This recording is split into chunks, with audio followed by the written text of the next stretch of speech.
Good morning, good afternoon, good evening, wherever you are in the world. Oh yeah, my name's Jade, and this is How to App on iOS. And today we have a fantastic artist on the show, someone who goes by the name of Ian Luckett. Oh man, can't wait for this one's going to be sick. Hell yeah, Ian's on the show, Ian's awesome. And we're going to be listening to his music and hearing his story today. But first, we're going to kick off with a track that's a collaboration and an original song by Ian and Lady Rhodaline Straight. Boom.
I found a place, I found a peace, I found my own way through without you.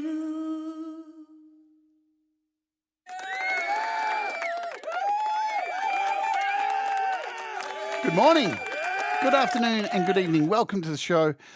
I've asked myself by Ian Luckett and Lady Rode Alone Straight. What an amazing song. I'm not crying. It's just something in my eye. All right? Got it? Good. Welcome to the show, everybody. I will say hello to you all individually as we go on. Thank you very much. The Padded Pedal Room, Francis, for the kind donation there. Thank you so much to kick off the show.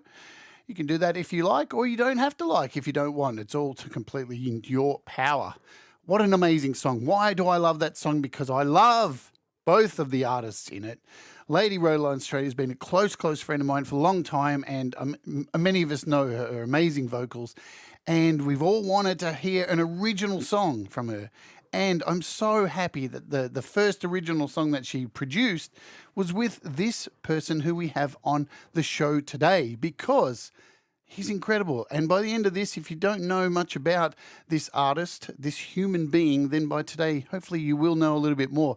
Not only is he a fantastic vocalist, multi-instrumentalist, but you know what? He's a really beautiful human being. And that's important too. It's all great that somebody can play an instrument and sing and stuff, but if they're an asshole, that sucks, right? So, if you've been a follower of the Metalhead Hippie channel, you would have seen him around all the time, and you've seen him in so many songs. He's an amazing collaborator and an original songwriter in his own regard, which we will talk about today. So I would like to welcome, without further ado, let's get all this going. Ladies and gentlemen, welcome to the show, Ian Luckett. Boom, yeah. How are you, Ian? Oh, yeah. I'm just thinking, I don't know where my membership documents for the Arsehole Society are, but I'm going to have to send them back now. So. You can contact Russ. He's in the chat. He's got them. So he hands them out every week. Yeah, thank you very much for that kind intro. I was trying to wonder who you were talking about.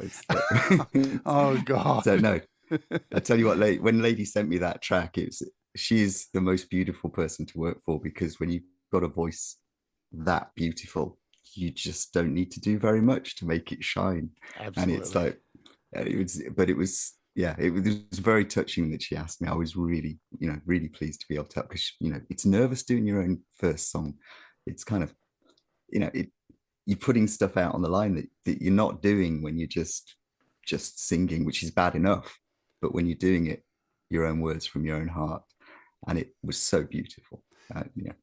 And it absolutely helps that you've got somebody that you trust. And it's because, making music is like a marriage, so you have to trust the people that you work with. And obviously she trusts you a hell of a lot to do that. And that's a beautiful thing.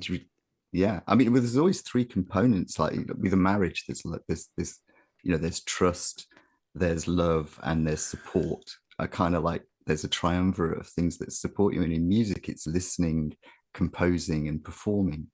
And those three elements just came together in that song for Lady. And it's like, that's why I pray that she does more stuff, because, we need to hear more of what's going on in her heart, which I think is what music's all about. It's all about emotion. So, it is. It's like, you can't go charging into someone else's project with your own agenda. You have to listen and figure out what the agenda of the music is, because that's the agenda you're serving. I think Andy Dion says it all the time. You serve the song and he serves the song. It's why I like working with Andy too. It's why I like working with people in this community. They, to an extent, and actually when I say that, that's a minimization. They do it a lot. They rise above that shit and they get together and they just produce the best stuff they can. And you don't get too much of an agenda thing going on, which I love. So, which is why I hardly do any collaborations. One, I hardly have any time, and B, I'm a control freak. At least you got to know your limitations, man. It doesn't mean one thing I'm not a control freak. I wish I I wasn't. can be firm, but I'm not a control freak. You know, you have to let go a little bit especially when you're performing. So you have to kind of let it happen. And if you worry too much about it, it's never gonna work. But but I've heard your stuff. You put yourself out there. I mean, especially some of the acoustic stuff that you've got on your channel I think I've said this before, it blows me away because it is so honest, and it's like it's as raw as an open wound, but it's true, and that's what and it's beautifully true because you feel it. You actually feel what you're talking about. Thank you. And there is no better thing for music to do than to do that, I think. So. Absolutely. I wish I followed that example myself all the time. Oh, God. It's easy to do. We're going to end that by the end of this show. Trust me on that. That's going to stop. Folks in the chat, I'll let you know if you are a Wart Warrior, which is there's a link that's in the pinned comment for $1 a month. You get access to a bunch of custom emojis, and there is an Ian Luckett emoji in the chat. So I want to see you fill the chat right now with Ian Luckett emojis if you are a Wart Warrior. Bang them into the chat. Let's see Ian's face. Fill the chat right now. Look, so what does Laurie do? The first thing she puts is her own emoji. Of course she does. Typical Laurie. Let's face it, it's better looking. So. There we go. She's found the Ian. There's the Ians. They're all popping up now. Good stuff. All right, so let me hit you with the first question I throw to everybody. Ian, what does music mean to you? Oh, God. That's a whenever you get asked that question, you waver between just the simple answer, which is that it's my main form of expression. Yep. Which is really what it is. It's what I've done virtually my whole life and loved doing and did seriously for a while. And now I'm just doing it therapeutically, although there's nothing that's not serious about it. I mean, I'm still putting everything I can into what I'm doing in the same way that I would if I were doing if I were doing it seriously, as it were. But I know my limitations and I know what's going on in my life. So what I'm doing it for is it's therapy to me. It makes me feel better. It has a physical effect. Some people know that I suffer from Parkinsonisms, which is a broad term meaning I have uncontrollable spasms. You can't, it's sitting here, you can't see it. My hands are twitching away like crazy. If I lowered my camera angle, you can probably see it a little bit now that I've pointed it out. And it stops me doing everything day to day, like walking even. So to me, it's therapeutic. I pick up a guitar, even like this, and within maybe a minute or so, I will have calmed down a bit. So there's a therapy angle to it. But mostly I just love music my whole life. And to me, it was the single form of expression that tied everything I wanted to do together and helped me express myself. So, I've got a long history with it, I suppose, is the short answer. It's amazing what music can do for healing in so many ways, for healing emotions, pain, health. I know there's so many people within this community. I'm not taking away from what you deal with because, there's a lot of people, it seems like, in this community across these shows that are dealing with some kind of really heavy health issue, some burden and music seems to be the thing that helps us all get through. It's really incredible stuff. I see Conspiracy Music, he always has on his show, music has healing powers. And it's right. Oh, it does. Well, it does. And there's some neuroscience that's fascinating about the way music works and what it does to your dopamine levels, how it affects your endocrine system, which for me is one of I'm type 1 diabetic. So my endocrine system's under quite a lot of siege most of the time. And music actually has a measurable effect on it. And performing and listening have two different measurable effects. And the way that your brain responds to music is definitely, from my perspective, it ticks a lot of practical health issues. But the other thing is when do you find something that's so much fun that's good for you? Yeah, it doesn't happen that often. So make the best of it. Absolutely. And that you do because you create a lot of music. But before we get into that, I want to ask you, when you were a nipper, a youngster, do you recall the music that was played in your family's household growing up? And who are some of those artists? Who are some of those artists, and have they influenced who you are today? Well, Julie Andrews was one of those artists, and she was about the most modern. She was we were stepping outside the boundaries of classical here. My family were academic snobs of quite an extreme variety. They were lovely. I mean, my sister I absolutely adore. She's wonderful, and she's got a really broad. She actually taught me more about music as a teenager than anybody else did. But in my family growing up, my father had a surreptitious Buddy Holly record that was never played. I played it once and got into trouble because I wasn't allowed to use the record player without supervision. And then it was like, so I was allowed to be in a church choir. So I can't, and I loved that. Actually, I really did love that as a child. And most of the rest of the music I heard was through people at school. But my mom would tune in the radio to Radio 3 or Radio 4, and that was it. Never went anywhere else. And in England, that means classical music, or what we call classical music, you know, sort of Brahms and Liszt and all that kind of stuff. Or it was the Archers, like, you know, the longest running sort of radio soap in history or something, and news programs. So I didn't listen to a lot of music, popular music, growing up in that respect as a nipper.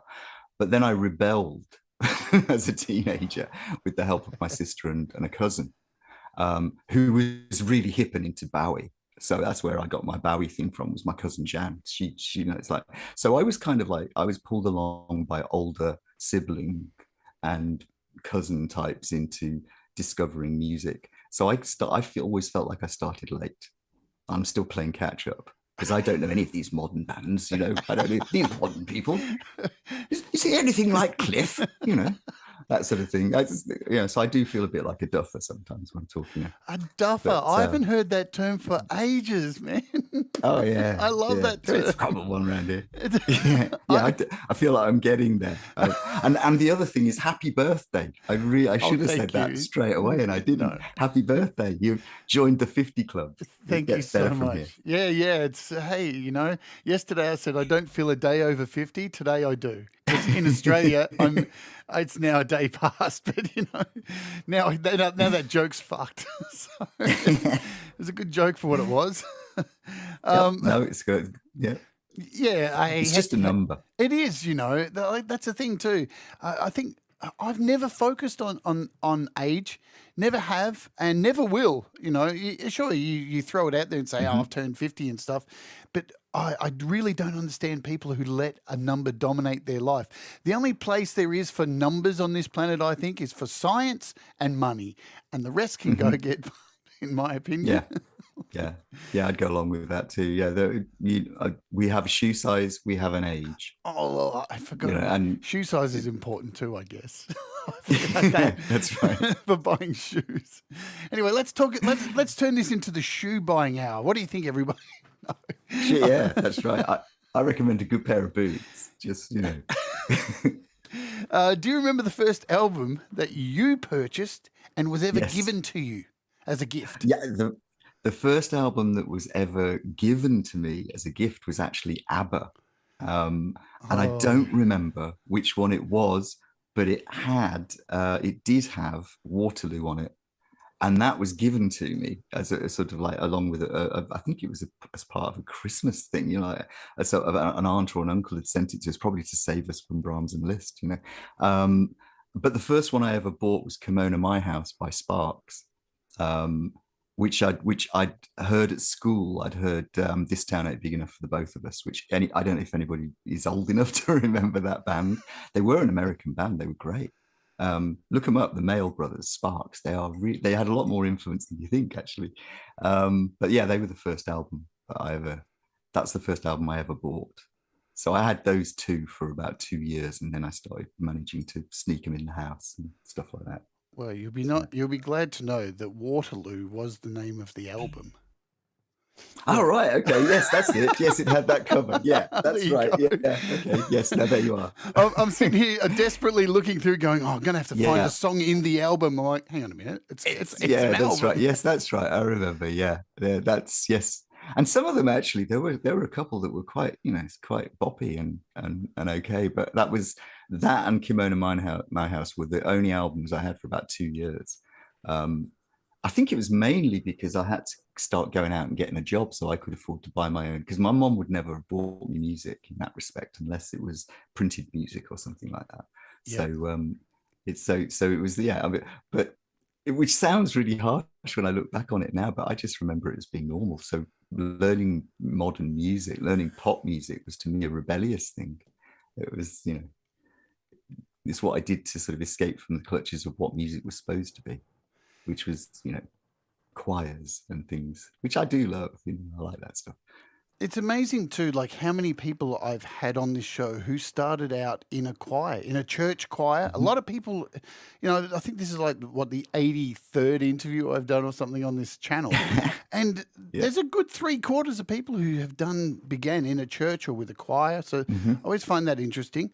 I grew up in a house where my dad listened to horse racing and the rest of my family listened to Olivia Newton-John. So that's how I became a metalhead. I had to rebel somehow. Yeah, I remember her because she was on the Cliff Richard show, and my mother did allow that to be played if my aunt was around. So she was allowed to watch the Cliff Richard, which was a Saturday night show. And Olivia Newton-John was a regular star on it. Where she was I think she almost did it with him for a while. Yeah, they released songs together. Remember her.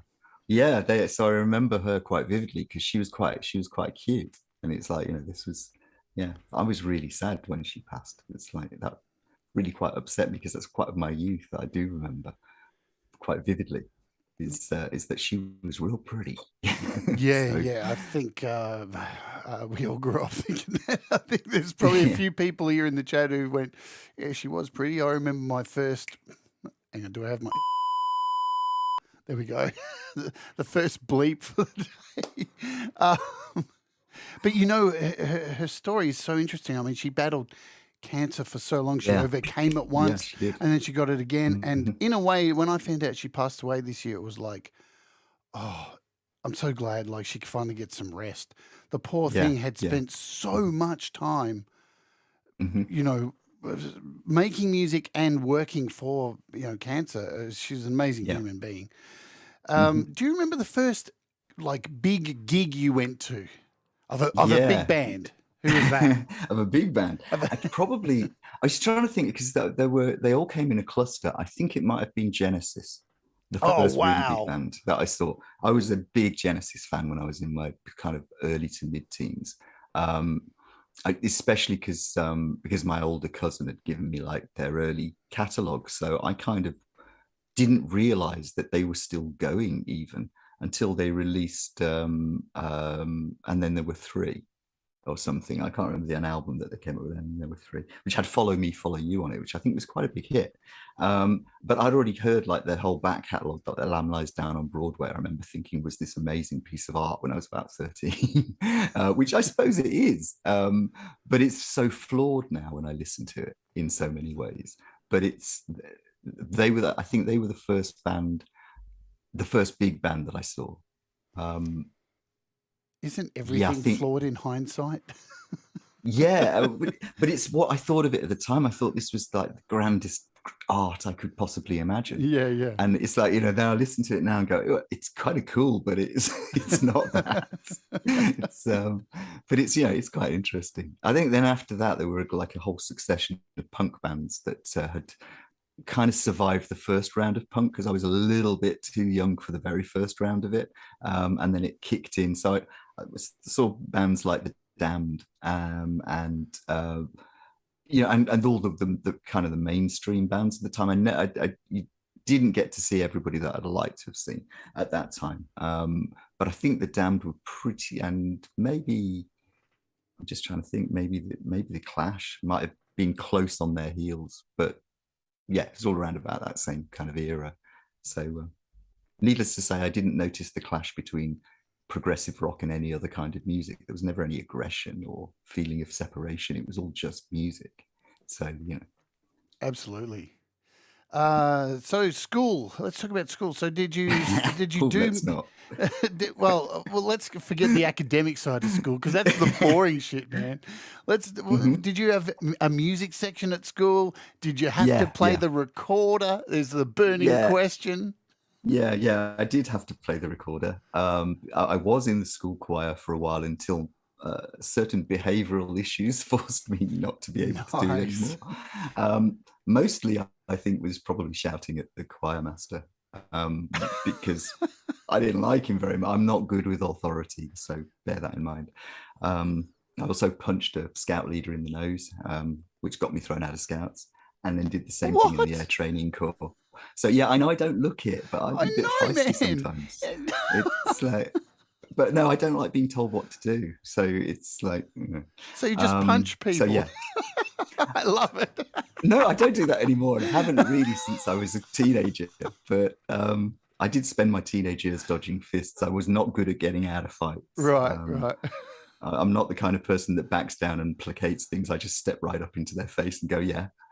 So it was, yeah, I got punched a lot, actually. I'm not very good at fighting, so I got punched a lot. But, it builds character. Yes, it does. It's roughage. Who needs a straight nose? Yeah. Yes. It's like having, bran for your breakfast. It builds roughage. Get punched in the head once a week. Yeah, sorts your thoughts out. Yeah, I avoided getting punched when I was at school because I just used to tell jokes all the time. So all the tough dudes would just go, "Oh, you're really funny," but at the same time, they didn't realize my jokes were at their expense, but they were too dumb to realize. Yeah, I never did the comedy route because it was always too barbed. Right. So it was obvious that I was taking the piss out of them, and that ended up with me being hit more. But other than that, school was quite a pleasant experience, really. I mean, the music aside, which was our music teacher had no capacity for anything that happened before the Beatles. Sorry, after the Beatles. Sorry, it went up to the end of the 1950s, and that was it. So the King Singers was about us, which was a band of a cappella folk singers in England that had a few hits in the 70s. That was about as advanced as he was ever going to go. But we had an art teacher who was a bass player in a band, and he was like my favorite teacher. I mean, he was the teacher that probably formed me most in the way that teachers do. You always have one teacher that pushes you in a certain direction and makes you develop yourself and gives you an idea that you can do something good. Yeah. And he was that to me. He was almost, I mean, I lost my dad when I was 10, so he was almost like a father figure to an extent. I didn't have very many of those, but he was one of them. And he was a bass player and the art teacher, so he was cool. And he had a music club at school. And so when we got into sixth form, when we were old enough to go out on trips without parental supervision kind of thing, he took us to see bands. We'd actually go and see like the bands that were playing at the local venues. So I saw Weather Report, which was a formative gig in my mind. I saw Jaco Pastorius play. That was the last tour he did with them, which of course we didn't know at the time. But so we used to go and see things like that. So that was quite important to me, I think, when I was going through my musical kind of growing. And when did you pick up a guitar? Oh, blimey. Other than, acoustics that were lying around in people's houses, which probably most of my life, that and a piano probably around in most environments. But seriously, when I was probably 13, I think I was actually into my teens. And at that point, my sister had been listening. She's 3 years older than me, so she'd been listening to lots of music, and she was playing guitar stuff. And I wanted to know how to be Scott Gorham. I wanted to be Scott Gorham. That was the person. It was the Thin Lizzy. Sort of like they still are my favorite rock band. Really, to be honest with you, I just love the way they made their guitars sound like violins. It's like, and the way it was all very much like the music that my aunts and uncles played, because they've got a strong Irish faction in the family, and it was very much that kind of stuff. So I kind of knew Whiskey in the Jar before I heard their version of it. But so that was when I first wanted, probably about 13 or so. And I'm still struggling to get to do his parts, to actually play those things, even now. The struggle is real, huh? Hi, Natalie. Hi, sorry, Natalie. My missus is just coming to the chat, so I'm saying hi. Yeah, she's been here the whole time. So she's heard all these before. Yep. We'll do a roll call, guys, after this. I'm going to play a song and we'll come back and continue. So I'm going to play a track from the Hippies House Band. Okay. Everyone loves the Hippies House Band. This one's called Itchy Fingers. Do you want to tell us a bit about this before we play it? Yeah, this is the beginning, really, of the Hippies House Band World Tour. we kind of decided that all the songs before this were the house band's formative songs. And then we always wanted to start doing stuff with other people in the community. So we'd be like the house band, like the name sounds, which, sort of makes it a little bit sort of difficult sometimes, because you've got to make room for another player, and there's like, we've got 5 members and everybody does everything. So it's like, it gets difficult. But we decided that we'd wanted to do something with Hetriani, who doesn't, But what we wanted was that Hetriani would push his boundaries a little bit and move away from guitar, perhaps. So we kind of decided that what we really think the world needs is more triangle players. Of course. Because they are, underrated. And Het really stepped up. I mean, he was brilliant through this. We asked Het to do a collab and he doesn't touch a guitar. It's like, it's all part of the mythos that makes up the house band, that we actually think that there is a house band out there living this life. It's like at a remote, there's like a simulation somewhere happening where the house band is real. And we have that truck and we drive around the world and this is like the ongoing story of that. This is when we get together and we have Hetriani do the triangles on our track, playing, of course, before a packed audience of tens of thousands of people, as indeed we would. It's fantastic. All right, guys, sit back and relax. We'll be back in a few minutes. This is Itchy Fingers, the Hippies house band, featuring Hetriani on the triangle, man. As Hippie would say, boom. Oh, yeah, let's do it.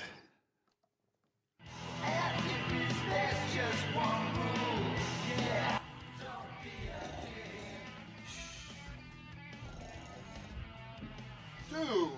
Whoa. Pick up. Whoa. What do you want? Where are we? Tonight? Hey, Andy, come on. The triangle player's already on stage. Really? All right, let's go.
Yep. Like I said, goes way beyond, above and beyond there. Hetriani. where most people are like fighting to get Hetriani to play guitar. You guys are just like triangle bitch. Get on That's right. Yeah. We're all musicians here. Don't get above yourself, mate. You know, so that's no. I mean, the point is, anybody who knows Het knows full well what a sport, what an amazing guy he is. And it's like, it's. I think it's what is it? Francis was saying he wants to do another one with him on Triangle because he wants to explore this territory. So that's what we've given to the music world. I love it. A diversion. So let's say hello to everybody here in the chat. Well, now, guys, type something. And I know I'm going to get everyone writing something in the chat. Just write something in the chat so I can quickly see you in the chat. John, I'll call your name as fast as I can, and then we'll get on with the interview. Laurie's Mishmosh, Joe and Barry Glenn, Epiphonium, Forest of the Wolf, Eileen's here. Who else? Francis is here. Pat Pedal Room, Gary Hubbs, Tremor Bear, something, of course, the Falcro. Richard, thanks very much.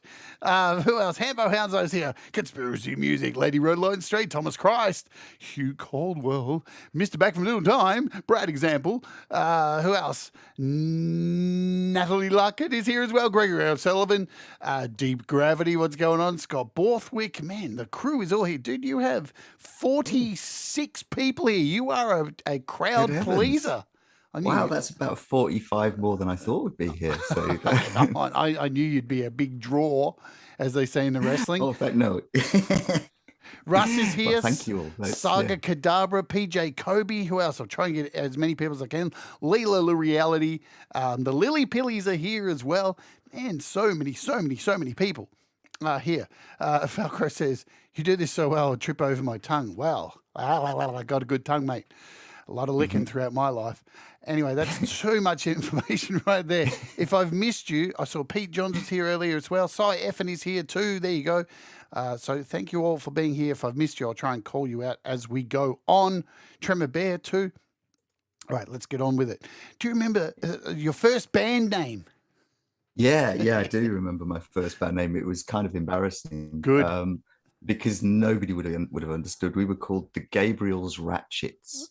Which is actually another name for the Gabriel Hounds, right? And we wanted to be this dark metal. Well, wasn't metal in those days. It was just rock. We wanted to be a bit like Deep Purple, only perhaps a bit raunchier.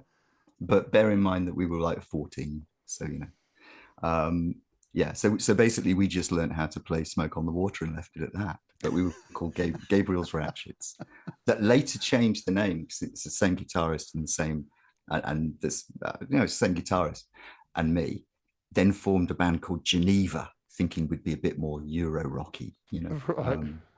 And then that, stayed with him, and then then that band actually we ended up throughout, still me and the same guitarist, and we ended up getting a contract at EMI and stuff, which we blew, obviously, otherwise, which we never got signed. It never went anywhere. But that was kind of where I kind of launched off into thinking there was probably a way to actually have a career in music outside of just being a rock star.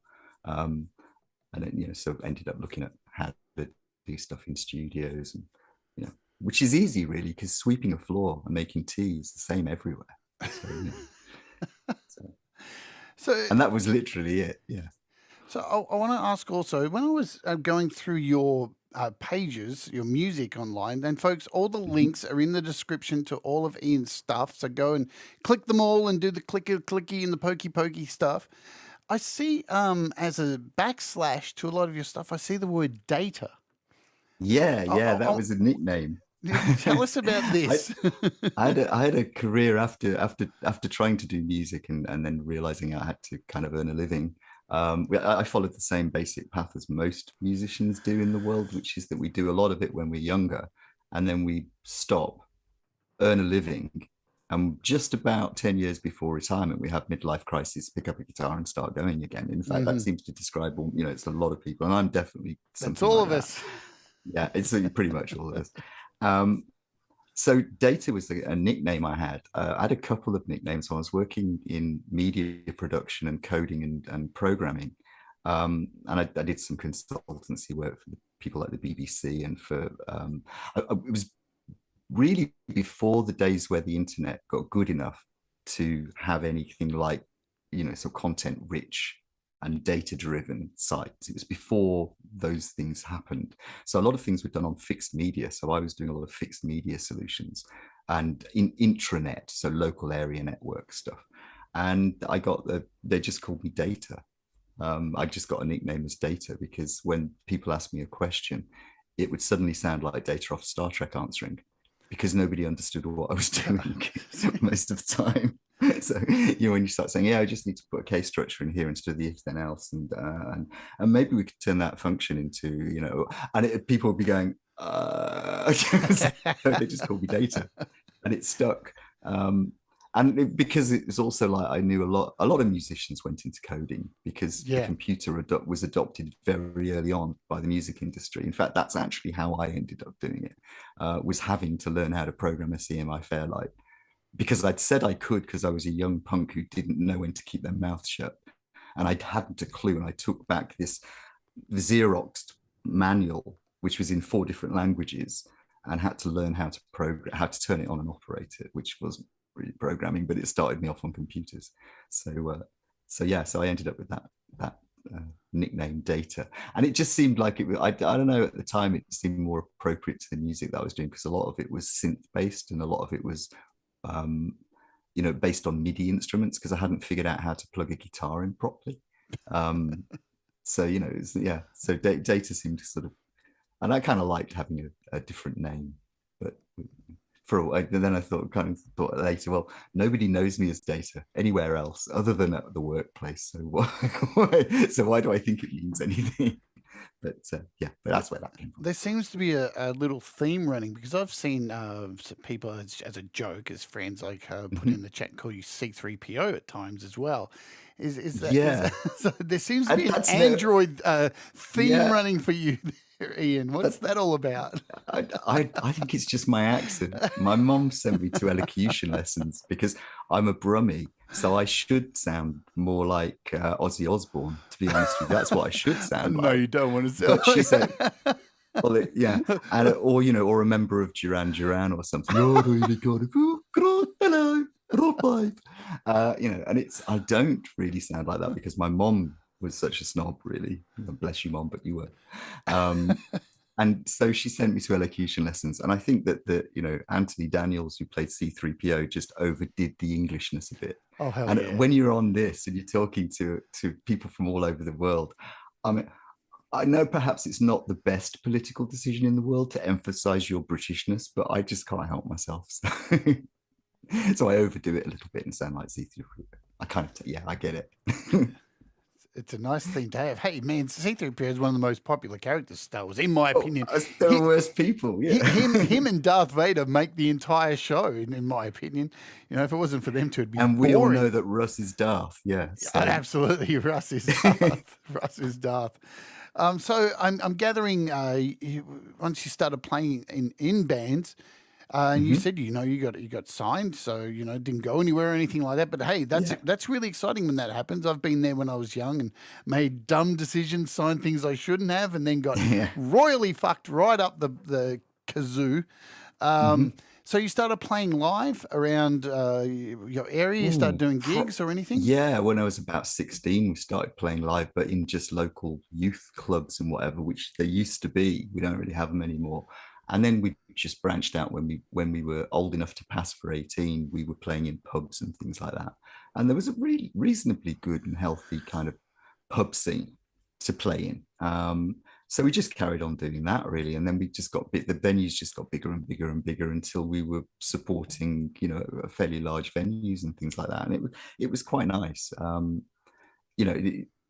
Playing with a band is something that I view now through rose-colored spectacles. I suspect a lot of us do, that we all remember it as being really great and fun and full of energy and lots of sharing and, all that kind of stuff. And then we forget how much like a family it is and how much you end up hating each other and screaming and yelling and basically, trying to work out what would be good ways to deprive the bass player of his fingers without you getting done for something mean. It's like, would a roller kind of accident in the garden help or something? But other than that, but it was good fun. It was, this was the 80s, and it was kind of the early 80s when I started off. So it was there was still a lot of excess rolling around in the notion of being out there and playing in a band, and it opened a lot of doors.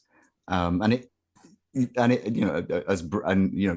go view Brad's interview for what kind of doors it opened, but I didn't necessarily take those same doors because I'm quite boring in that respect. But it was a fun time.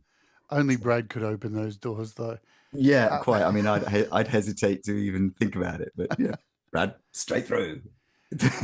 It's bizarre, I remember playing gigs when I was young, and it meant the world to me. We booked so many gigs. I remember in my band Despised, I think one year we did 200 gigs in a year, and we lost so much money. In fact, we made nothing. And looking back, it was so exciting. But now looking back, fuck, it was dodgy. I mean, we had owners of venues, instead of paying us, giving us acid trips, which we'd have to try and sell to other people. And we always got ripped off, and somebody was always there yelling at us, and somebody punched me in the head while I was on stage singing, and so many. But I wouldn't trade it for the end of the world, because they were very different times then. I pity people who missed out on that kind of scene. Yeah, the live music scene's probably the thing I miss most. I miss going to see bands. I miss playing in bands, although I couldn't stand up for a whole gig these days. Literally my legs wouldn't keep me up. So, and it's not so interesting watching a singer sit down, I think I do view it through, I think a lot of us do, through rose-colored spectacles, because like you said, being punched in the head while you're on stage is not fun, except in retrospect. So, it would be one of those things that I wish I could do again. But it's a bit like, I suspect with a lot of us, and as you mentioned, there's a lot of people in the community who have health issues, and it's been said, you said it before, that we're all broken, and it's very true. That's a good way of looking at us. So in a way, what this idea of the Hippies House Band is like a way of doing it vicariously, because the truth is that for an hour and a half, I would not be able to remain functional that long. So I wouldn't be able to do a whole gig. Yeah. But Hippies House Band could do a whole gig. It's a kind of, there is an element of fantasy in there, but there's an element of living up to as much as you can and doing as much as you can and not quitting ever. Don't ever quit. So, and that, that's what I think, that's what doing stuff with collaborations means to me. That's kind of why I want to do it. Absolutely. And I just want to say hello to Metalhead Hippie, who's just arrived. Boom, boom, Hi, boom, boom. A little bit late, but we got plenty of booms for you, Jeff. So welcome aboard. And anyone else who's joined the stream late, welcome aboard. Where am I? I don't have questions. I always just have bullet points. Let's play a song. We'll come back and we'll talk a little bit about life and stuff. Yeah, we'll get a little bit deep. What shall I play? I'm going to play this because it's going to tie into what we're doing next. This is a track called "Complicated" by you and Andy Dion. Yeah. Do you want to tell us a little bit about this before we bring it up? Yeah, this is, I think we're just not about maybe a few months after I first started tuning into hippie and getting involved with the people. I'd done a couple of collaborations with people, with Francis and with Laurie. And then Andy sent me this track and just said, could you put some vocals to it? And the track was, you have to try and imagine hearing it without the vocals. Perhaps Andy should put it up without the vocals so that people can hear it, but you can hear melodies all the way through it. And it literally, I listened to it at first and I panicked and thought, oh my God, what am I going to do? How am I going to live up to this? And then I just stuck the microphone on, and within about an hour, I think I'd done it and written the lyrics and done the thing and sent it back to him. And it just all seemed to be in the right place. I mean, his sensitivity musically worked with what I was hearing melodically. And a lot of, Francis says that this is the track that made him sit up and go, oh my God, you can do some really good stuff if you get together with people. And this is the one that made him think that. And I think it's probably the one that I, at that time, felt pointed the direction. It's like you can really put things together at a distance and you don't have to be doing stuff on your own, Absolutely. So, all right, guys, this is Complicated. Andy Dion, Ian Luckett. We'll see you back here shortly. Boom.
tell you it's complicated.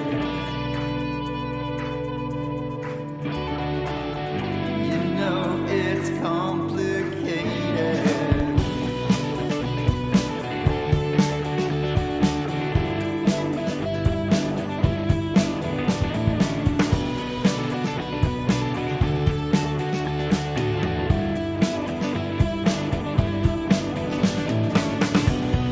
Take the passion, take the hope, leave the pain and all the desperation, all the memories we have kept, show us how we want to live.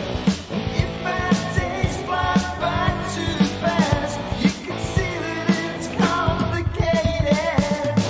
If we keep living in the past, then it's gonna get complicated.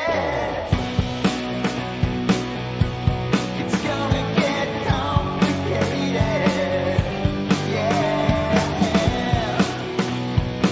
Yeah, it's gonna get complicated. Oh. It's gonna get complicated.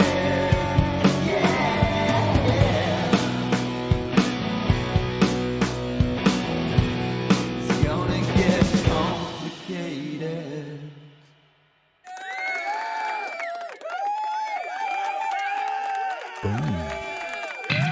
Whoa.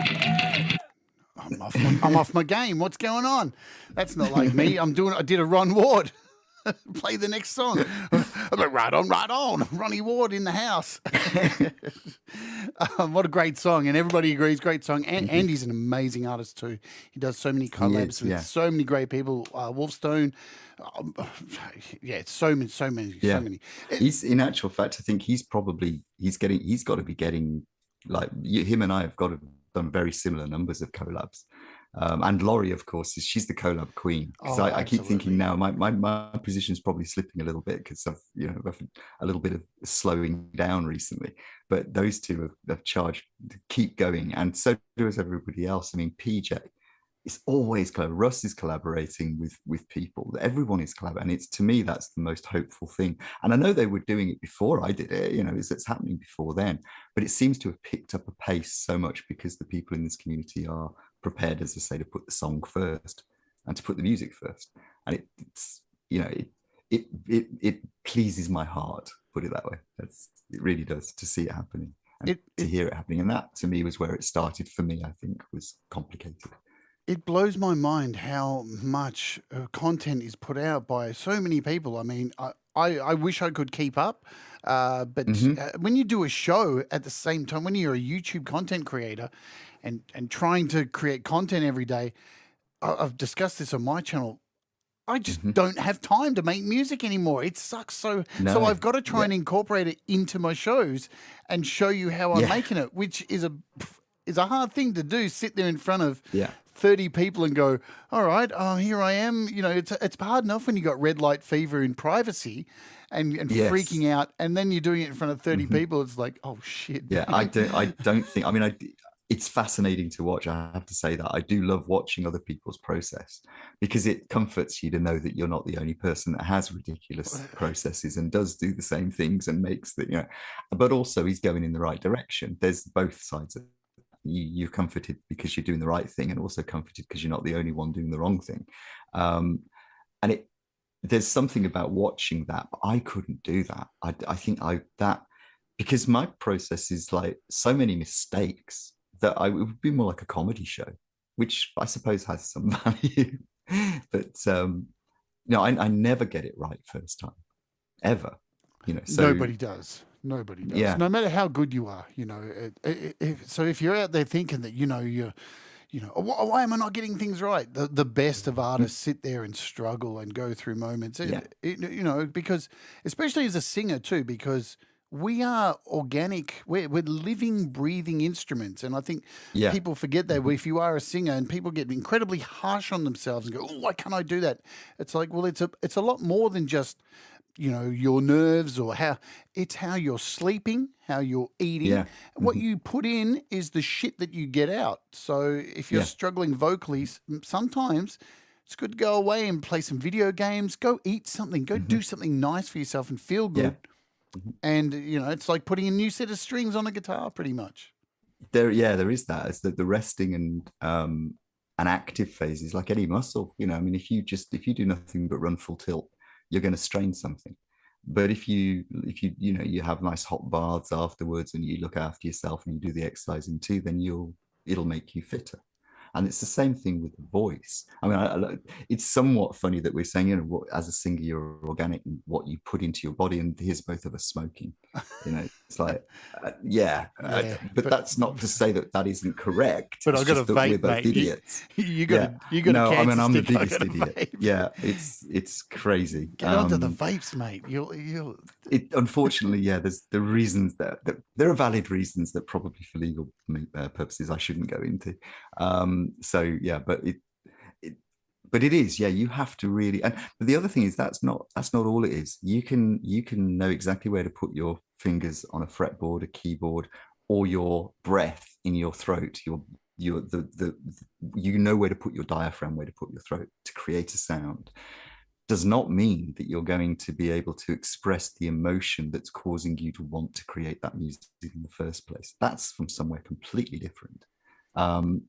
So we have, which is one of the reasons why, because I love the roastings that you're doing, which I like. They tickle me pink because I'm British and we love people taking the piss out of people. It's like it's a national pastime for us.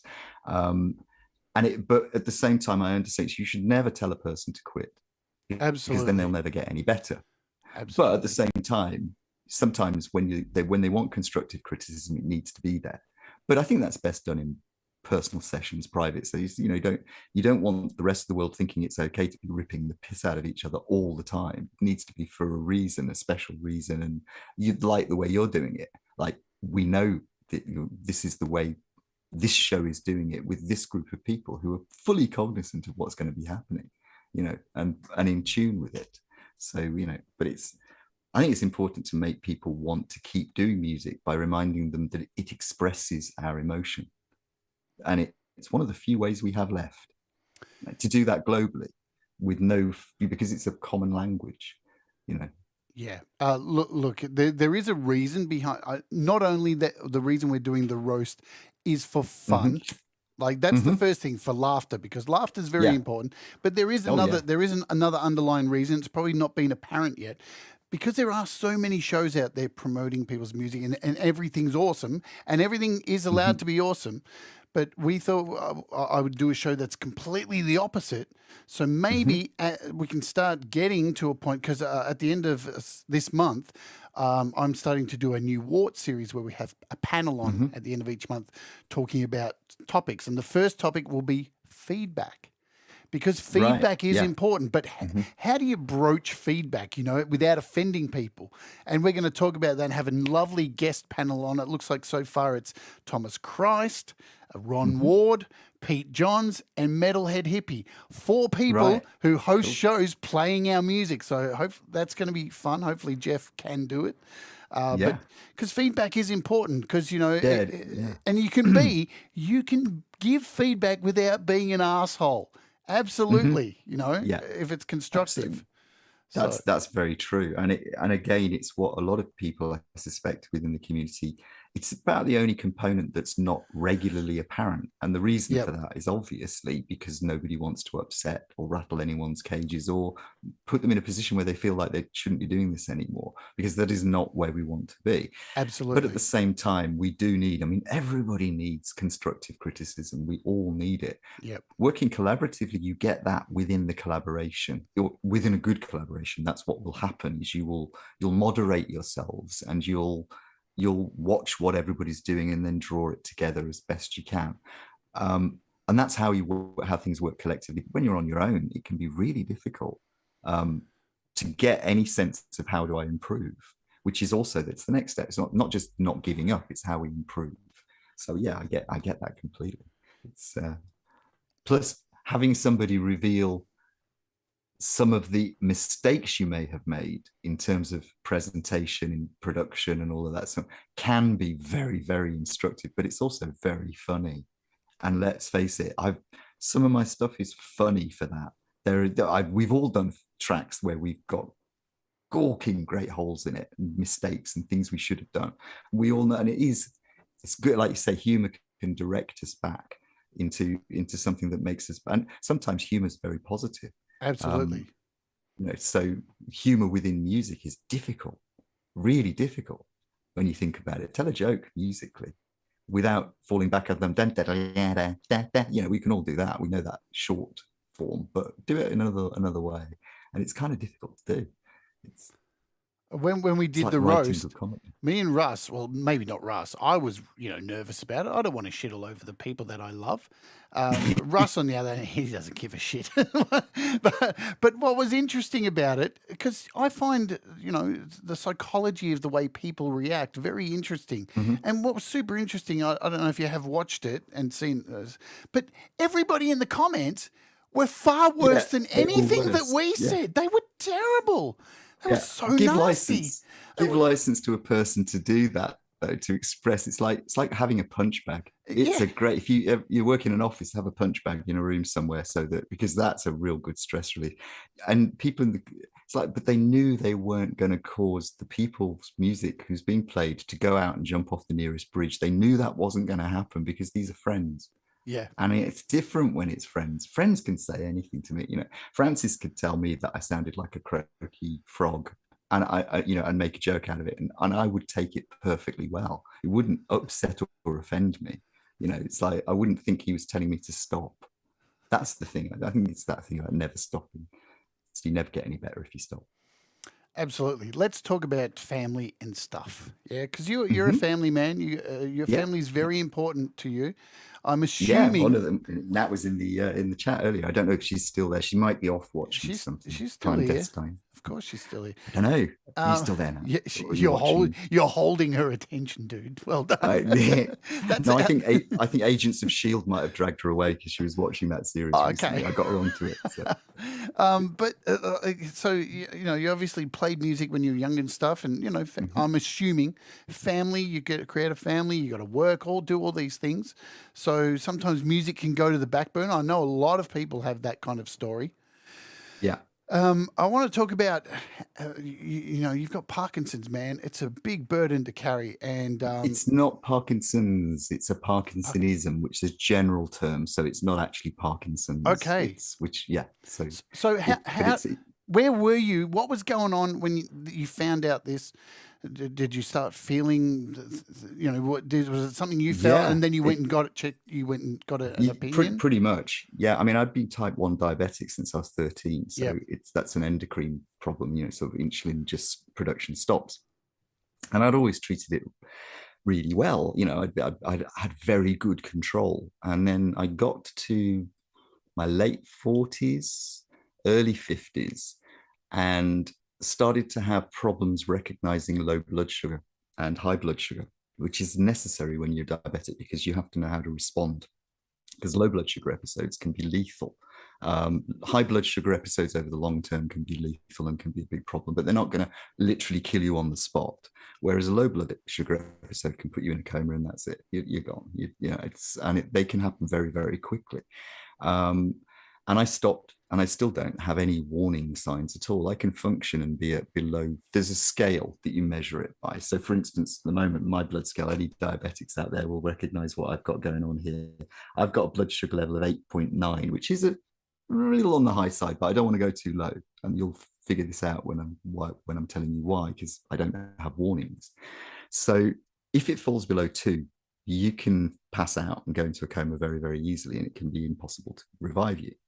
And that happens to me, and I can be chatting away like I am now and not have any awareness of it, which means that every time I go to sleep, I might not wake up. And the number of times I've woken up with green-suited angels, by which I mean paramedics, who are the most wonderful human beings on the planet, around me, sort of injecting me with things, bringing me back, when I could literally have been it, is frightening to the point where, when I say frightening, it's terrifying. So of course I don't want to sleep because okay, I've got a pod.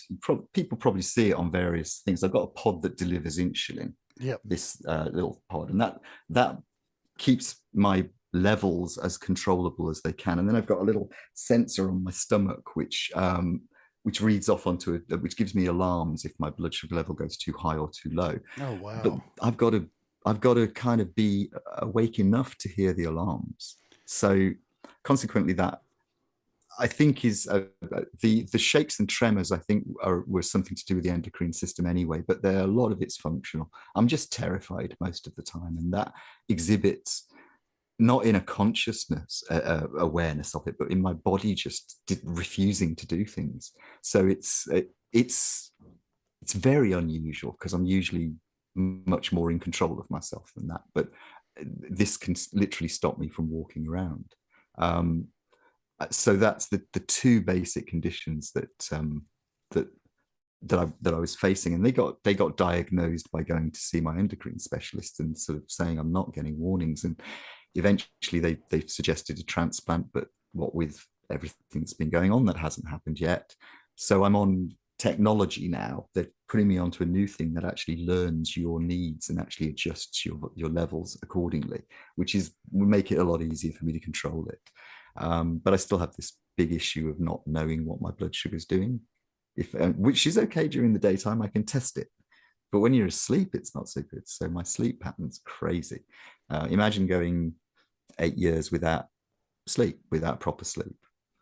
A lot of you in the audience do know what that's like. So you can imagine what that does. I feel you. Yeah, I mean, I know that you're aware of the same kind of things. It's no joke. It sounds like it should be, but it isn't. It's completely debilitating. And that's one of the reasons why I like playing guitar, because it actually does calm my muscle spasms down. Yeah. So it literally does do that. So, it's a boon. It's like a gift. Like the universe has decided or nature or biology has decided that this wonderful vibration created is going to be able to heal us, as well as be beautiful to us and be fun, and put us in that hypnotic, beautiful state that we all go into when we're playing and we're in the zone.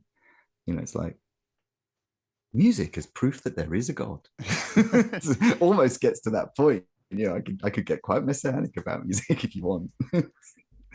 It's interesting with illness and stuff. I mean, I have a brutal condition that most people know about, where I can't stop bleeding. I just bleed profusely from my nose and mouth. I have low platelets that can't be fixed, and it's something you just got to live with. And I don't sleep a lot too, so I get a lot of emails from people saying, "You're always awake. You're always awake." It's like, yeah, because when I go to sleep, I bleed out and I wake up. Yeah. And my sheets and pillow every day are covered in blood, and it's got to the point where I'm just throwing sheets out because it's horrible. But at the same time, there's almost this, I don't want to come off, no, that sounds weird. I kind of wish everybody could go through this trauma. In a way, it changes the whole way you look at life and the way you make music. Every day seems like you're extremely lucky to be here. And so you fight through and you put in as much as you can, what you possibly can do. And normally there's a limit, and you put everything out there.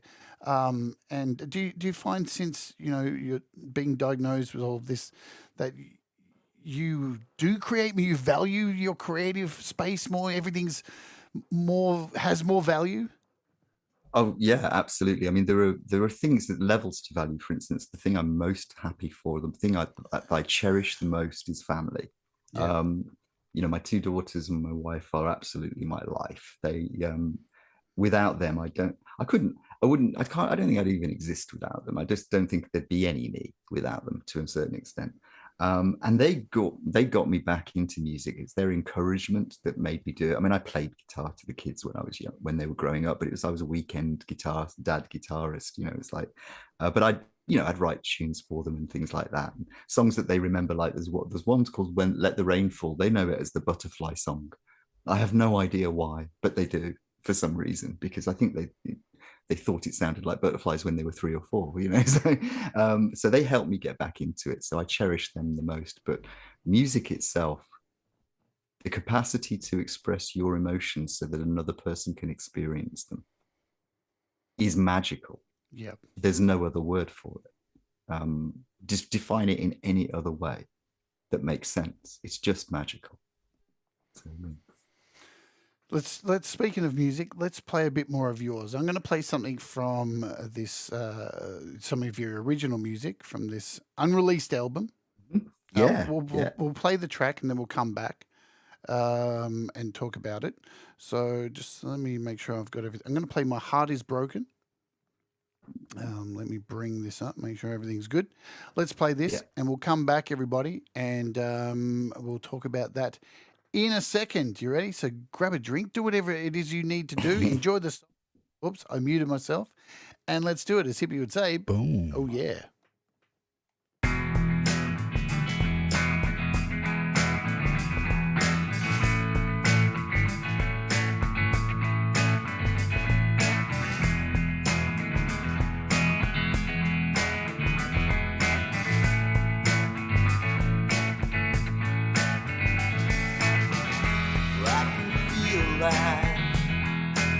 My head is thinking, and I can see that even now you're slowly breaking. From the corner of my eye, I see your faking.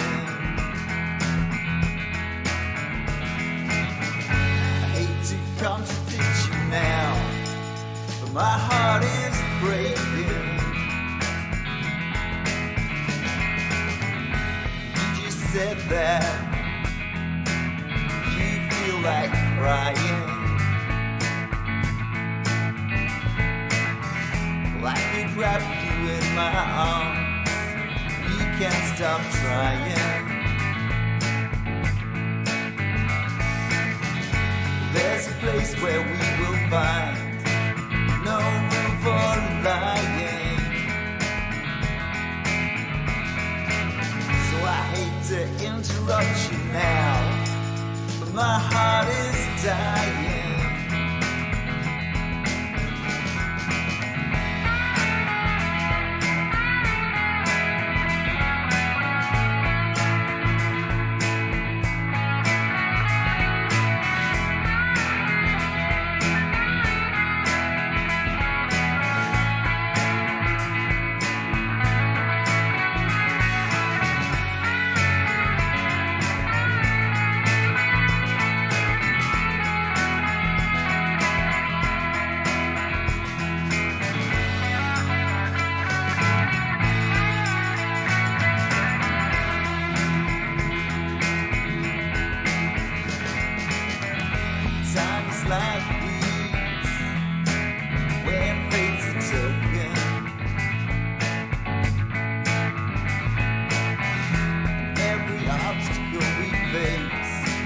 Just leaves us broken. Well, I've been thinking all my life, you must be joking. And I hate to disbelieve you now, but my heart is broken. So I hate to disregard you now. My heart is broken.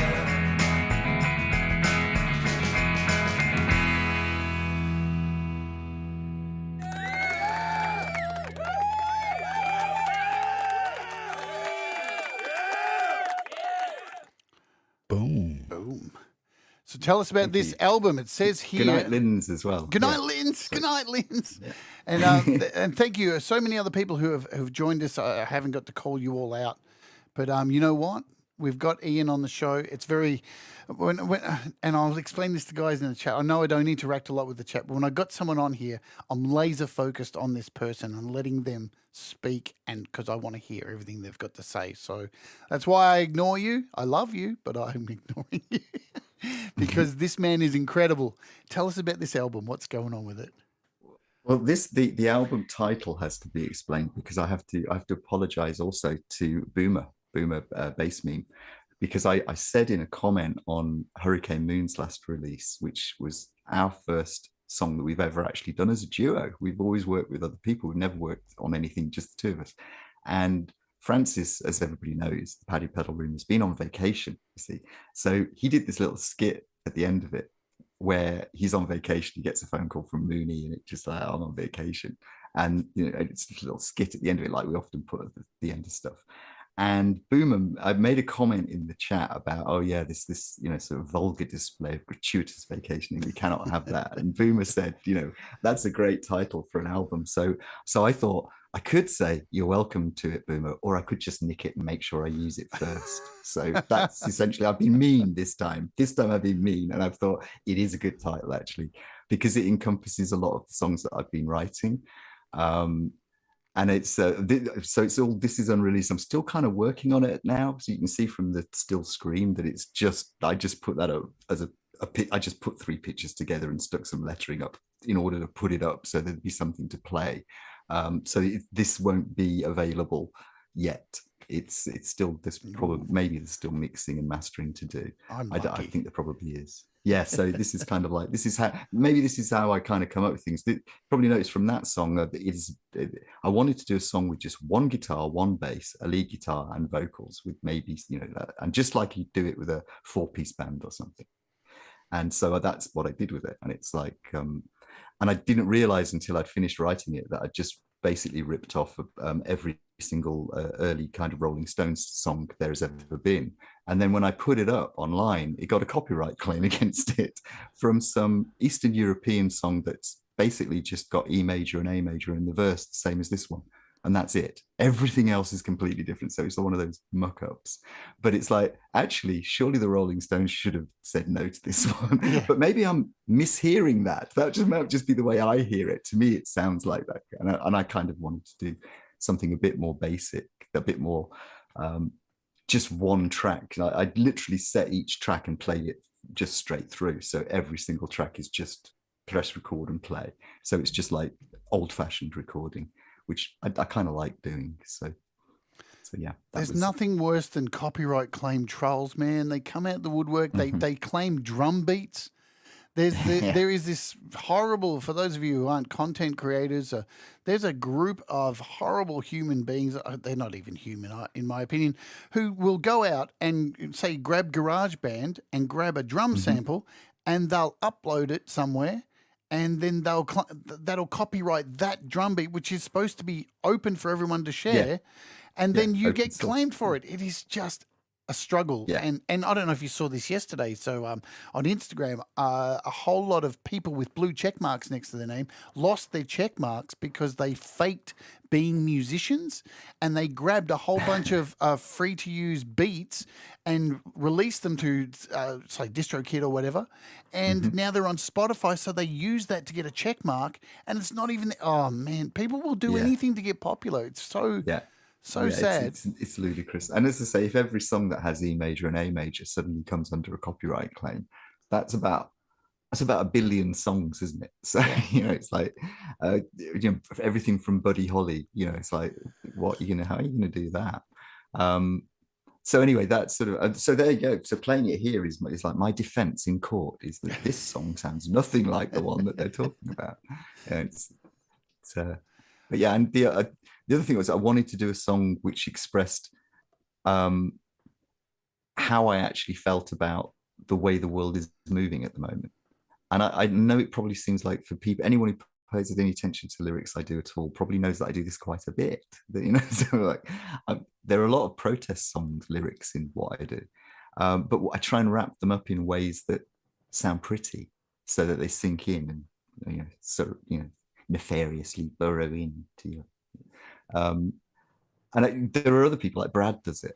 He's brilliant with lyrics. His lyrics knock you out completely. And Al's lyrics, Folk and Blues, he does the same thing with lyrics too, but they're much more like, Brad's really very visceral about the way he does it.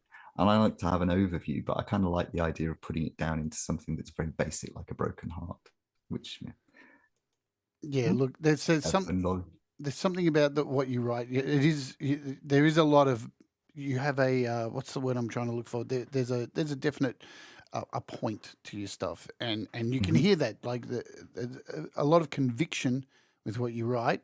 And people may not know this too, but you have a lot of music out on Bandcamp. Yeah. Look Yeah, at all quite a this bit, I music. suppose. You are very, very prolific. Have you considered, like, I know Bandcamp's a fantastic place, and see, we've got data up the top there, but Bandcamp's a fantastic place. I discover heaps of really cool metal on Bandcamp because a lot of really full-on death metal bands that I like can't get released on the big ones because their lyrics are too gratuitous and violent and stuff. So I find a lot of my favorite stuff on Bandcamp. Have you considered releasing your stuff through the big ones like Spotify and Apple and all of that stuff? I kind of made a when I first, it never occurred to me when I first started off. I mean, I've got this thing. My family has a tradition that they talk about every male member of my family, because this is what we're talking about, a fairly elderly kind of idea, that we can do anything we put our minds to apart from make money. And it's true. It is actually. I do have to admit that I am the world's worst at that. So it never occurred to me. And then it kind of, when I became aware of it, like, oh yeah, I could do that. DistroKid to me, for instance, seems like just a shortcut to getting a check mark on YouTube, which I'm not I don't denigrate that. I think they're quite, that when a person achieves something, that should be recognized. But it isn't important to me. The people who are listening to my music are important to me, and there may not be thousands of them, but I've got a good pub's worth every time I release a song, and that's all I ever had, really. So I feel quite blessed in many ways. I've got a bigger audience than I would than a middle-aged man getting back into music for therapeutic reasons should have. so I never really think about it. But yeah, I know the other thing is that I know that they're a little bit more hostile over the environment over there can be quite toxic. And whilst I don't really often care what people say and think, nevertheless, I've never experienced that level of hostility online. I've worked online a lot, but I've never really developed any thick skin to that level of hostility. So I kind of never really think about it too much. It's bizarre. The reason I release music on Apple and Spotify, and this may sound odd to some people, is for my own selfish reasons. I love, when I'm sitting there and feeling really down, whatever's going on in my life, to just open up Apple Music or Spotify and just type in my music and see I'm next to Kesha or something like that, and just go, you can't stop me. And I know I make no money from it whatsoever, but it is that feeling of just going, oh man, I'm on the same platform as all these wankers who have all this money, and all it costs me is $20 a year, and I may not even make that back. So fuck you. Well, I don't. The stupidest thing is I don't even have to pay for Spotify, because my wife runs a business that uses Spotify. She's a content creator too. She does blogs with young kids. She does a lot of educational work. She's just literally started up this year, but has a history of content creation with the BBC and places like that.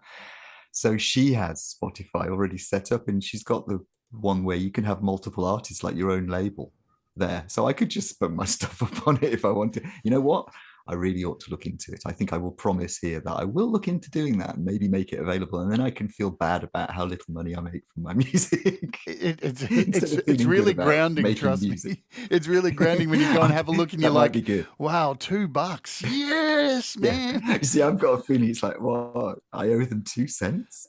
You'll never owe them. You'll never owe them. You're good with that. Metalhead Hippie says, no matter what the big wigs think, Ian will always be my favorite pop singer.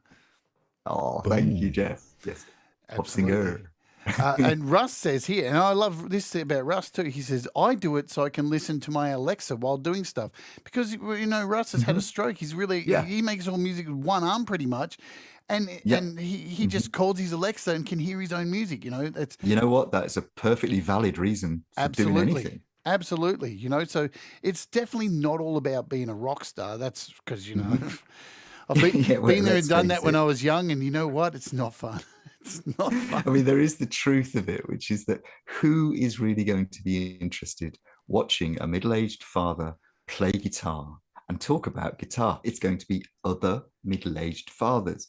So we get to the position where we are more likely to be having discussions about nail care with our 50-something friends. And I'm not saying, that they're not just fathers. That's the cliche. Of course, there's the girls too. I'm not saying that there aren't, because but it's like, that's the thing, is when we are our only audience, really, when you think about it. And that's like a huge social club. And we've got a nice social club. Let's face it, look at the people here. It's a bloody nice social club. Yeah. It really is, Yeah. I mean, I can honestly say these are my mates here. We've got the people in the chat here at the moment. I'm looking through it at the moment. I'm not seeing a single name of a person that I don't genuinely know from comments and like. So there are no dickheads here. We don't have dicks. Or I haven't seen any yet. If I do, I'll let you know. He does a good job of clearing out the dicks. No dicks allowed. Yeah. What was I going to do next? I'm trying to look at what I was going to do next. Metalhead Hippie, that's what I was going to talk about. Seems though we're on that.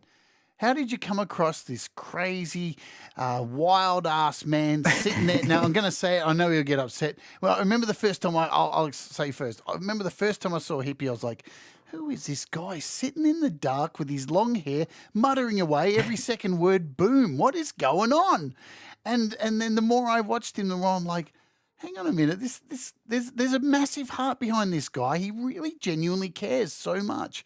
And I kind of wrote him off at first, and then just, I'm not talking over a long period of time. I was like, I don't think I'll fit in here. And then, man, this guy's got a massive heart. There's a beautiful soul there who really puts everyone first. How did you come across Metalhead Hippie? Well, I've been trying to think who it was. Somebody in a comment somewhere, and I don't know whether it was here or on it. It may have been on Facebook, which I hardly ever go onto, but every now and again I'll go on it. It may have been somebody saying you ought to check this show out. I think it might have been Hurricane Moon, might have been Wesley, but it's a bit confusing who it actually was. I can't really remember. And so I went and checked out this track, this person doing the songs, and like you, the first thing I saw was I didn't know what I was watching. And I didn't know whether it was a group of people who all knew themselves, and it seemed that they are, but it seemed that they were quite nice. They were in the chat. There were a few jokes. The dog pa was there. I remember that vividly because he made a joke, and I remember laughing and thinking, okay, these people are quite funny. And then I realized that what Jeff was actually talking about, which is like playing your music.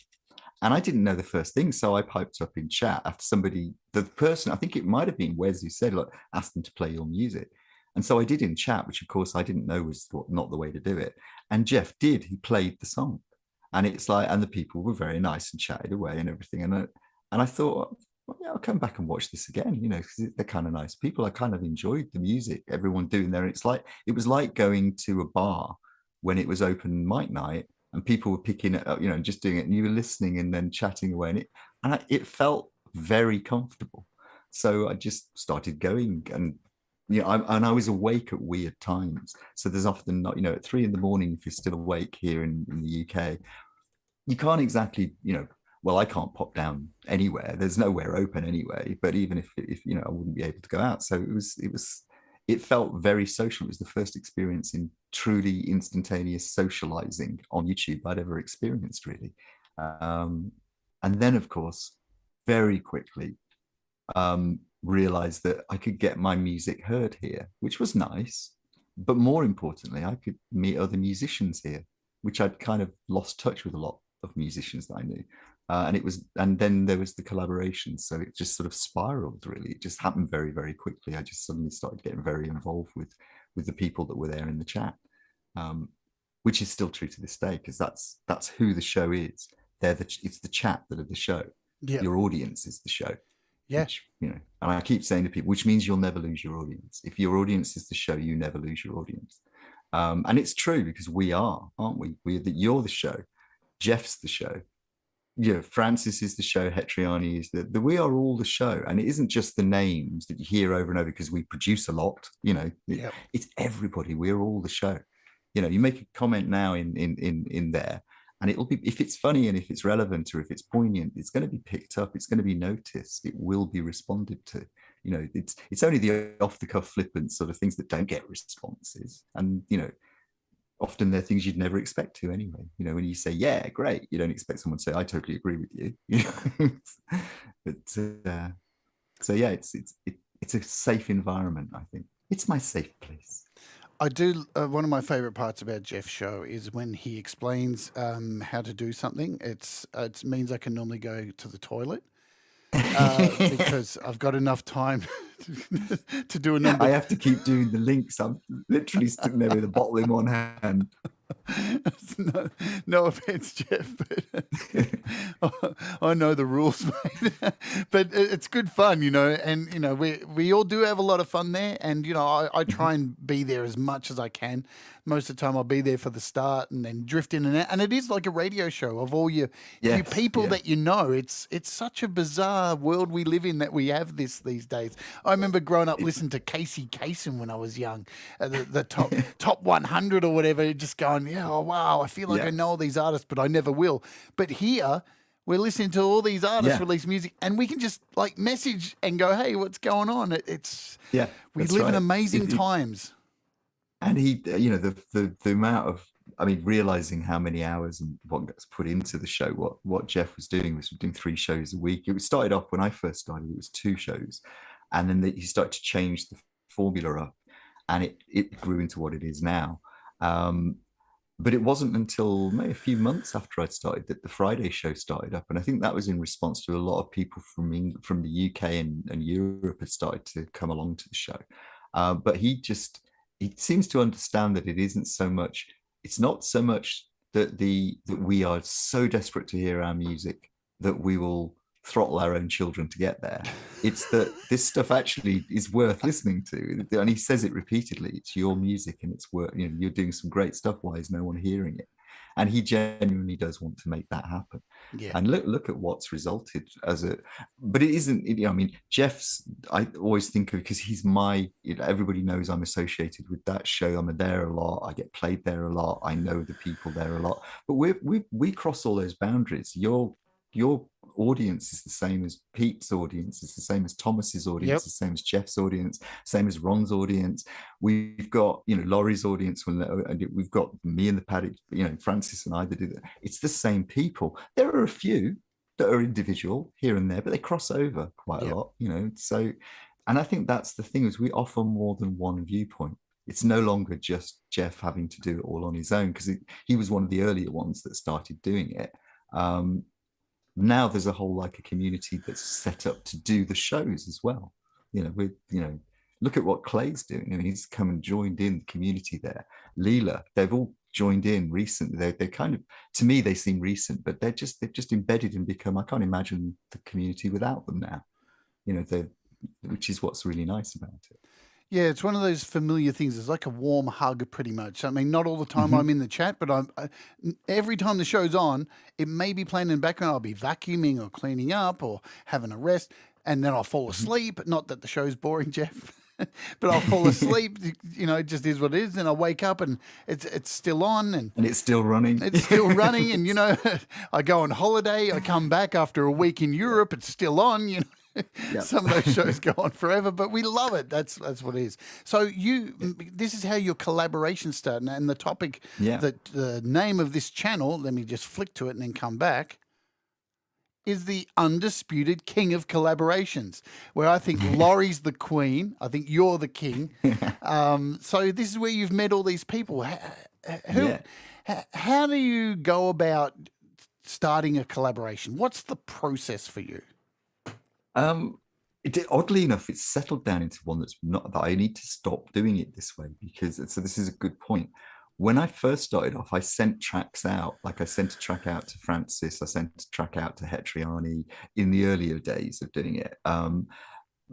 I reached out, I think, to Laurie, and because something was said, I think Jeff said, why don't one of you guys do this collab with Laurie? And so I thought, okay, yeah, that sounds great. It's because having a keyboard player is always good. So, and we did, I think, her first collaboration, and also Francis, the pedal run's first collaboration. And then people started to send me stuff, and it got a little bit frantic for a while. And I think mostly I managed to do pretty much what people were asking me to do.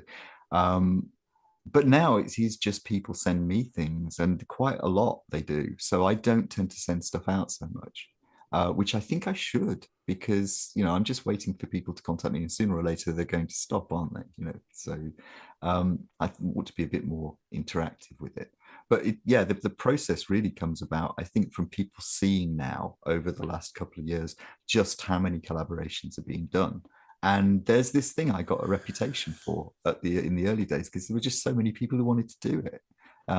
So, you know, I was there in the early days, skipped on right, and to the point where now, you know, I don't feel like I'm really justified the label king of collaborations, but it's really touching and very nice. But I think there are probably people who have done more than me, and you know, there probably are now. And it's like, you know, we should recognize that this is a phenomena, and I'm just really proud to have been there in the early days of it, making some of the early stuff happen. That's kind of a really nice place to be. It's you know, and it's still fun because people are still sending me things to do. So Billy will send me, you know, Mr. Back, and he'll send me a track, and they're always great. You know, this, like, the amateurs will send me one, and they're always great. And it's like, you know, so it's like being in several bands. Good vocalists are hard to come by, just like drummers. Good vocalists are hard to come by. Bass players here, whatever. But we're easier to house train. Yeah. I'm going to play another song because we're running out of time now. Normally I'll play more songs than this, and there's some I'm going to miss out on today. But I knew this would be a very talky interview today, which I love too. Sometimes there's more songs, sometimes there's less. But I want to play another song from your album, and then I've got a special one to go out with today. So let's play this. This is, which one am I playing? I am playing I See an Angel. Let's do this. We'll be back shortly, folks. So enjoy the tunage. Boom.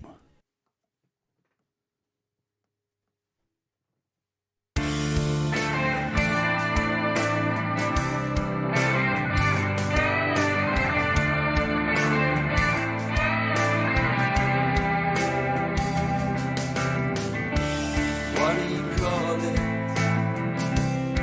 when the day feels like yesterday, written in anger and in pain? I need some shelter, I need a raincoat all the time. Is a regret the road to shame? Well, I see an angel dancing in the rain. Well, I give creation its due. I see an angel, and I swear to you it's true. I see an angel in you. I'm gonna sit here, watch the world go rolling by, rolling like thunder with no shame. Well, I know you feel it, but I know confusion's making sense, and I know that speaking makes you nervous.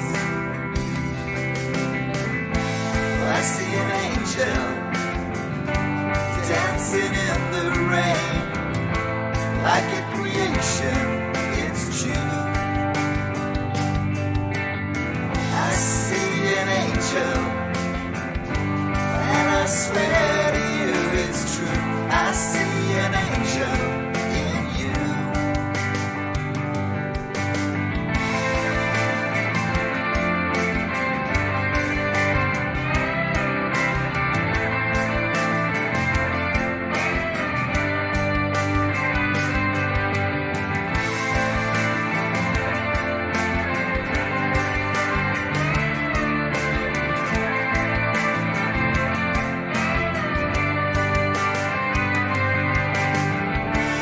How do you like it? Forgiving bad behavior, always rewarding what is wrong. Taking for granted how it's always been the same. Taught that your feelings bring you shame. I see an angel dancing in the rain. I give creation its due. I see an angel,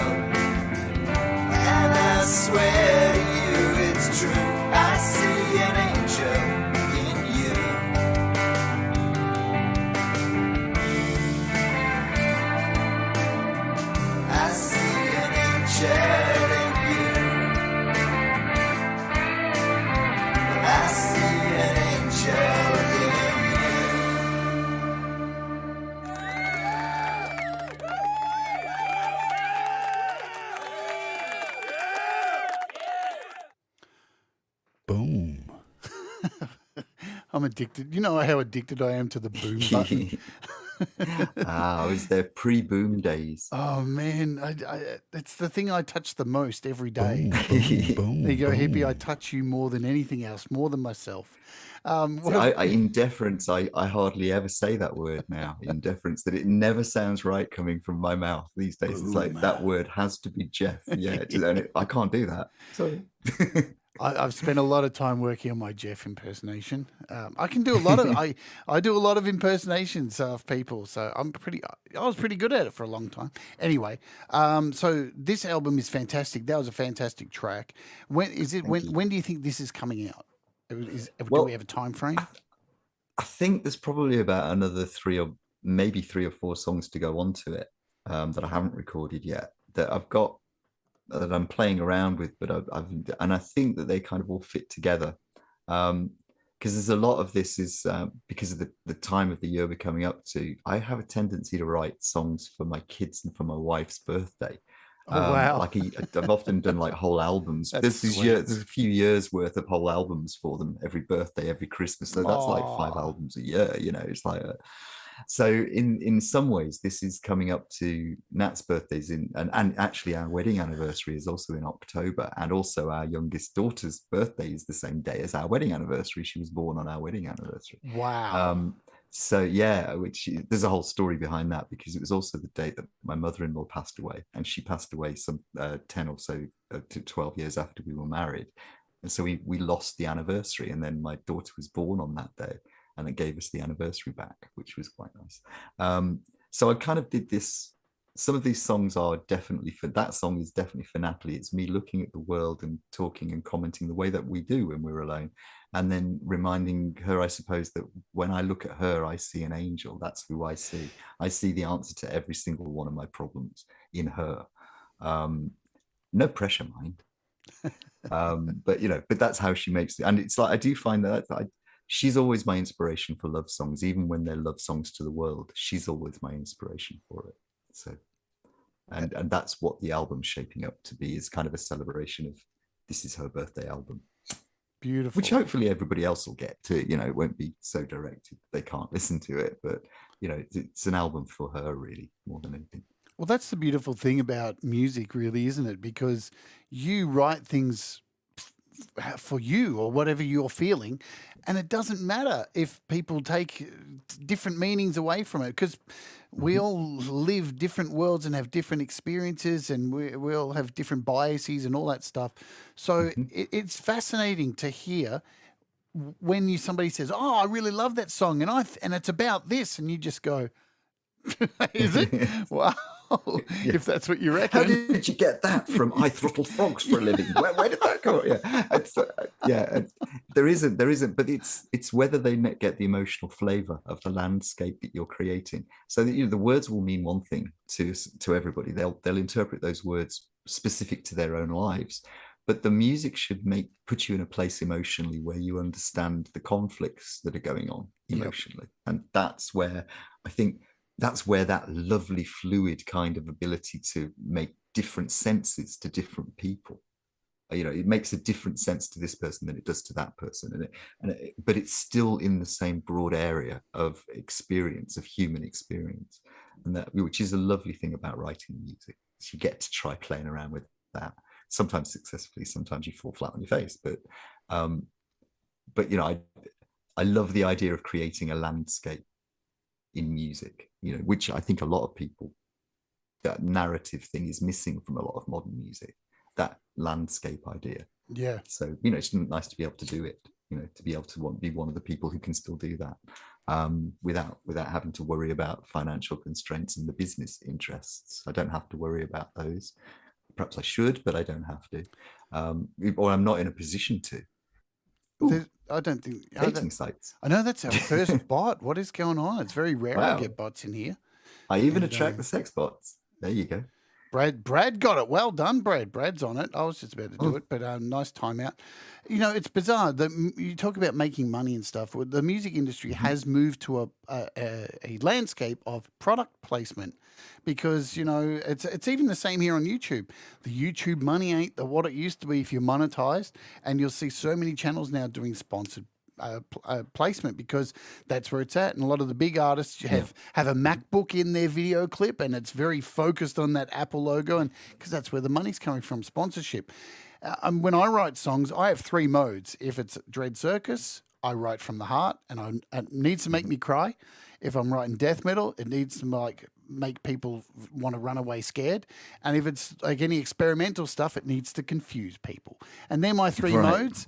And I'm happy if somebody goes, "What the hell is this?" I'm happy. If somebody goes, "That's evil," I'm happy. And if someone cries, I'm happy. So we're almost out of time. And I did want to ask you, well, let's just do it briefly because we may run a little bit over. What do you record your music like on a PC, Mac, or what? A Mac. Yep. Yeah, I've got a Mac. The development work I used to do made a Mac an easier choice back in the day. That's not necessarily the case anymore, but it was then. So I kind of like always had Macs around, and GarageBand comes with it free and is very easy to learn, especially if you've worked in studios. They made an effort to make it look a little bit like that. So once you've learned the crossovers between the two, that made it easy. So I mainly use GarageBand. I do use Logic Pro occasionally. I use Isotope Ozone for mastering. Recently I've started. It's amazing. That's been brilliant. Yeah, that's a really good package. In fact, I think mainly expensive too. It is. It fortunately, is expensive. Fortunately, you can evaluate some of these things. Other than that, I use the Head Rush now for guitar sounds and bass sounds, but I've used Amplitude. And I've always kind of liked the way that worked, but they're all very similar. All of these tone bridge guitar effects, which I use when I'm just want to jam quickly and don't want to wait for the head, plug everything in. I'll just plug in and use that, and it just it's very good for just generating tone in the head, in the headphones. But I don't use much else really. I don't use an array of different effects. With the guitar tone, I'll use the Head Rush stuff. So I'm using just the standard effects: overdrives, choruses, echoes, delays, all the reverb, the normal stuff. It's just what everybody else uses, I guess. So I'm somewhere between the two camps of being almost app-based entirely, because I will use all the MIDI stuff in GarageBand, just for keyboards, because you can get in and alter them. Yeah, so absolutely. They're not always irresolvable, irredeemable, as it were. You can change things enough to be able to make them quite interesting. So that, those are the main things I use. And, we've just started Songtember, and normally I'll use GarageBand to record on my iOS device because I do everything on iOS. And then I move it to Audio Pro, which is very much like Pro Tools on iPad. Yeah. But I'm thinking for this Songtember, for the first time, I'm going to start on GarageBand and I'm going to transfer it to my Mac and do all the mixing in Logic, just to step outside my comfort zone, because I'm still learning Logic, even though it's not too hard, but because you've got to try new things. Same engine, which means that you've got the same plugin architecture. You've got absolutely, but it's a lot more usable. You can do a lot more things with it. And that's why I use it mainly for mastering. In fact, I use it right now to actually channel the sound out into various when I'm doing live streaming, so that I can pick up a guitar and plug it in, and you'll hear the guitar, because that's sometimes difficult to manage actually in a live broadcast.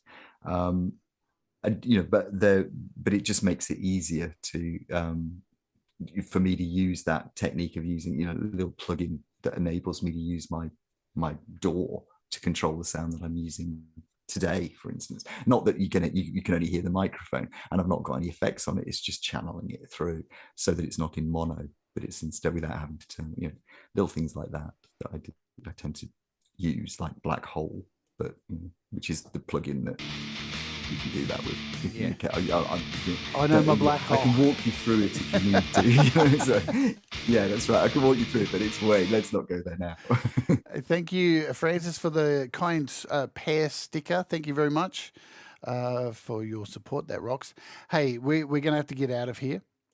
So I'm going to ask you the final question I ask everybody. It's not a hard question. Ian, if somebody was considering becoming creative, when do you think is the best time for them to start?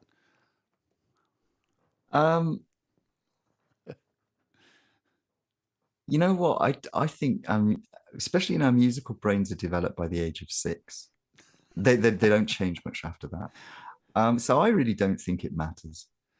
when your passion takes you there, that's the only time when your passion tells you to do it. Absolutely. That's when you need to start.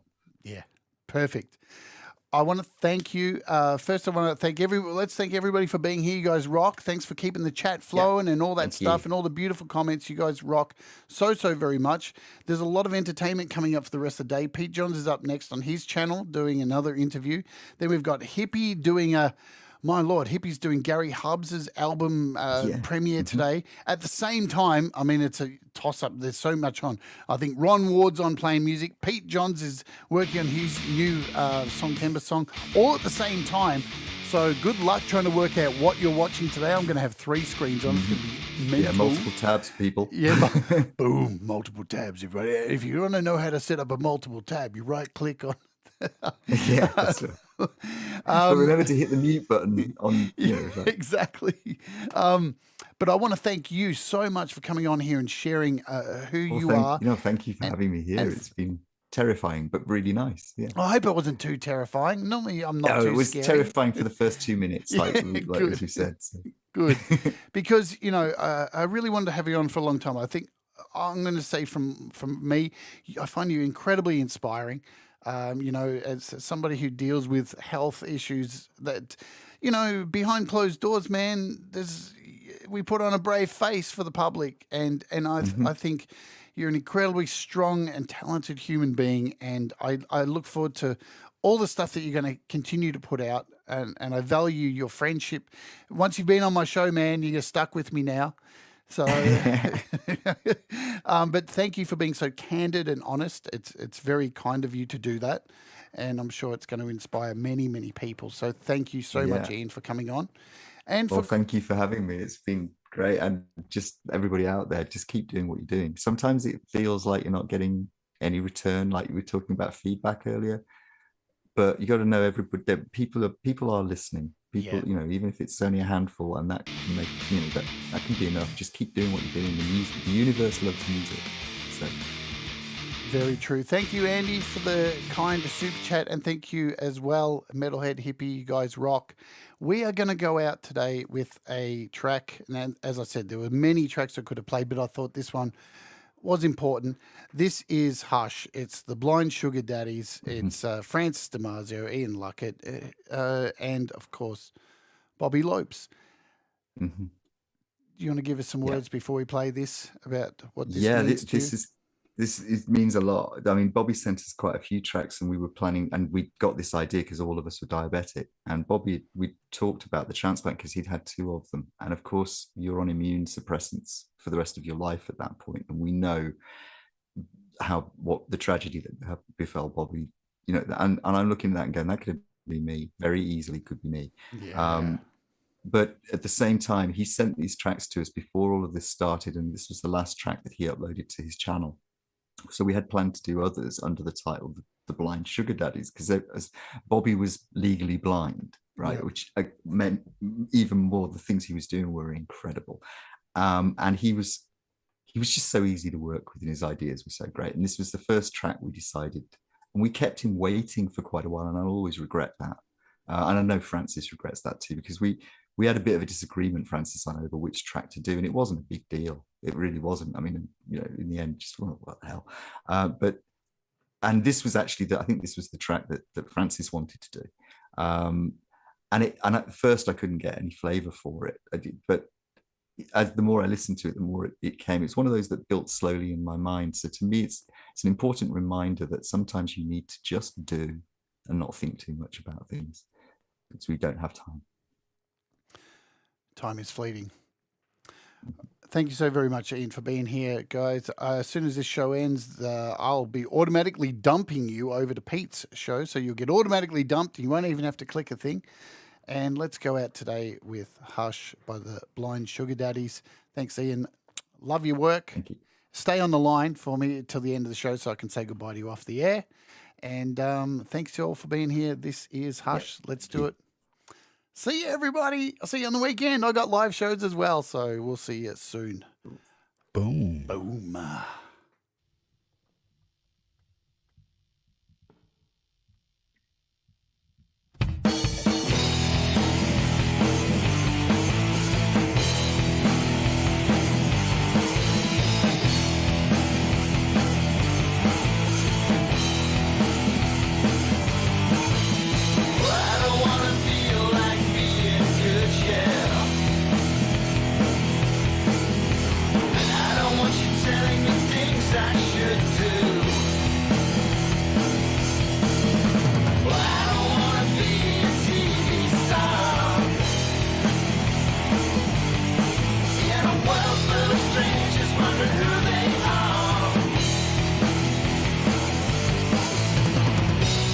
I don't wanna close my eyes. Well, listen to them scream and shout.